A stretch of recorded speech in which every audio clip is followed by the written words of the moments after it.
जय हिंद। ज्ञान जीएस में आपका स्वागत है। मैं आज बात करता हूँ हमारे देश के शिक्षा मंत्री धर्मेंद्र प्रधान जी, जिन्होंने कल दिनांक 24 जुलाई 2026 को उन्होंने अपने पद से इस्तीफा दे दिया है। मैं तो ये सोचता हूँ कि इतना अच्छे पद पर आने के बाद इन्हें ऐसा नौबत क्यों आया, जो इस मित्र होने के बावजूद भी शिक्षा मंत्री होने के बावजूद भी इन्हें पद से इस्तीफा देना पड़ रहा है। क्या यही देश की शासन व्यवस्था को संभालते हैं? क्या यही देश को आगे बढ़ाना चाहते हैं? क्या यही देश को आगे ले जाना चाहते हैं? देश को विकसित देश बनाना चाहते हैं? देखिए, ये शासन, ये सत्ता, ये राजनीति, ये समाजवाद, ये न्यायवाद या राजतंत्र अब भारत में नहीं चलने वाला। नहीं चलने वाला। इस समय अब भारत में लोकतंत्र चलता है। अगर भारत में लोकतंत्र ना होता तो लोगों को न्याय नहीं मिलता। तो ये जो शिक्षा मंत्री बने हुए हैं धर्मेंद्र प्रधान जी, ये इस्तीफा कभी कतई नहीं देते, क्योंकि इतना इनके पर राजनीतिक मुद्दा या राजनीतिक लोग या पैसा या धन या फिर इतना संगठन बनाया गया है कि ये अपने पद से इस्तीफा नहीं दे सकते, क्योंकि हर प्रकार से इनको छूट है।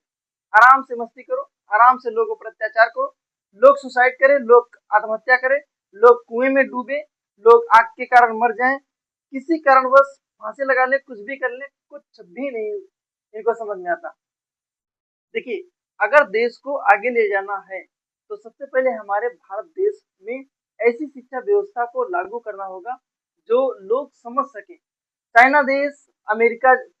अमेरिका और जापान जैसे दोस्त यूं ही नहीं आगे हुआ करते हैं हर अपने देश से, क्योंकि उन्होंने किताबों से ज्यादा चेहरे पढ़े हुए हैं और हमारे वहाँ किताबों के पन्ने पर भी पैसा कमाना चाहते हैं।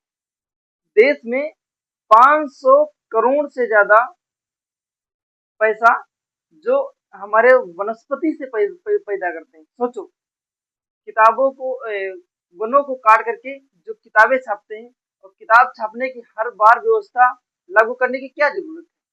मैंने देखा है बीतराग प्रकाशन, चित्रा प्रकाशन, विद्या प्रकाशन, इतना सिलेबस, इतनी चीजें अच्छी हैं, फिर भी इन अलग अलग छापने की क्या जरूरत है? क्या इन पर रोक नहीं लगाना चाहिए? इनको सोचना चाहिए, इनको समझना चाहिए।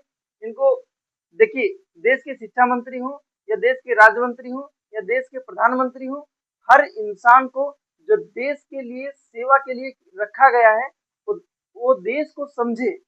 जब तक देश को समझेगा नहीं तब तक देश आगे विकास करेगा नहीं। देखिए, आप सोचते हो कि हम पर्यावरण को बनाएं, 33% हमारे देश में पर्यावरण होना चाहिए। क्या कभी ऐसा हो पाता है?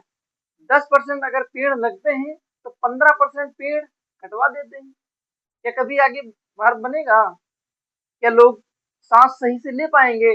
नहीं। एक दिन ऐसा आएगा तो लोगों को ऑक्सीजन, जो अभी अस्पतालों में बहुत भीड़ लगानी पड़ती है, एक दिन ऐसा आएगा तो अस्पतालों में भी इससे धीरे धीरे मरने लगेंगे। इसलिए मैं तो यही कहना चाहता हूँ कि धर्मेंद्र प्रधान जैसे शिक्षा मंत्री हमारे देश में रहे, अच्छी बात है, लेकिन उन्होंने जो ऐसा कृत्य किया है वो गलत किया है। उन्हें पद से इस्तीफा दे दिया गया, कोई बात नहीं। उनकी जगह पर जो भी इंसान आए, जो भी शिक्षा मंत्री आए, वो हमारे देश में एक ऐसा नागरिक बन के आए जैसे कि चंद्रशेखर आजाद जी हो गए, भगत सिंह हो गए, राजगुरु हो गए, सुखदेव हो गए, गांधी जी हो गए, अंबेडकर जी हो गए। क्या ऐसा इंसान भारत में अब नहीं पैदा होता? क्या पैदा होता है, लेकिन उनके अंदर की मानसिकता, उनके अंदर की विचारधारा, उनके अंदर की लय, उनके अंदर की समझ इतनी राजतंत्र में इतना भ्रष्ट कर दिया जाता है कि लोकतंत्र को भूल जाते हैं। जो इंसान लोकतंत्र को भूल गया, भारत में रह करके लोकतंत्र को भूल गया, समझ लो देश में क्या कर पाएगा। इसलिए कोई भी इंसान आए, ईमानदारी से काम करे, उसको किसी भी पद से हटाने की कोशिश नहीं की जाएगी। आपकी बेइज्जती हुई, धर्मेंद्र प्रधान जो शिक्षा मंत्री हमारे देश के रहे, आपकी बेइज्जती हुई। आपको तो शर्म आनी चाहिए कि ऐसा कृत्य आपने किया है। तो आपको ऐसा ज्ञान या ऐसी बातें या ऐसी सलाह या ऐसे विचार लोगों तक पहुंचाने चाहिए, जो जिंदगी में या दोबारा कभी भी कोई भी पद पर आए तो ऐसा काम ना करे। धन्यवाद।